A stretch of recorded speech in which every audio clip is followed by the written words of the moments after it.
শ্ৰুতি মোৰো এজনী ফ্ৰেণ্ড আছিলে শ্ৰুতি নামৰ মই শ্ৰুতিক থৈছো ঠিক আছে তো কি কৈছো শ্ৰুতিৰ বিএফ আছে কোন আছে শ্ৰুতি যিহেতু ছোৱালী কি থাকিব বিএফ থাকিব গাৰ্লফ্ৰেণ্ড থাকিব নেকি নাথাকে তো কি থাকিব শ্ৰুতিৰ বিএফ আছে তো শ্ৰুতিৰ এছ আৰ এছৰ পৰা আহি গ'ল কি শ্ৰুতিৰ এছৰ পৰা আহি গ'ল সাবস্টিটিউট আৰৰ পৰা আহি গ'ল ৰুটছ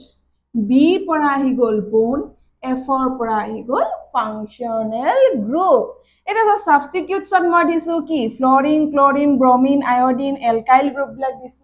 এটা যদি কৰবাত ফ্লোৰিন গ্ৰুপ প্ৰথম লাগি থাকে তেতিয়াহলে প্ৰথম কাৰ নামটো লিখি মই ফ্লোৰিনৰ নাম লিখিম তো ফ্লোৰিনৰ নামটো আমি কি বুলি লিখো ইয়াৰ আগৰ ভিডিঅ'ত মই অলৰেডি পঢ়াইছিলো তথাপিও মই এই ভিডিঅ'টোত কৈ দিছো ফ্লোৰো লিখিম ক্লোৰিনৰ কাৰণে আমি কি লিখিম ক্লোৰো লিখিম আৰু ব্ৰোমিনৰ কাৰণে আমি কি লিখিম ব্ৰোমো লিখিম ঠিক এদৰে আয়োডিনৰ কাৰণে আমি কি লিখিম আয়োডো আৰু ঠিক এদৰে যদি এটা কাৰ্বন লাগি থাকে তেতিয়াহলে আমি মিথাইল লিখিম যদি দুটা কাৰ্বন লাগি থাকে তেতিয়াহলে আমি কি বুলি লিখিম ইথাইল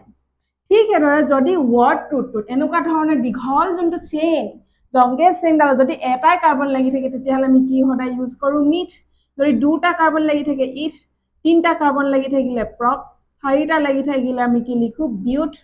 পাঁচটা লাগি থাকিলে পেন্ট ছটা লাগি থাকিলে হেক্স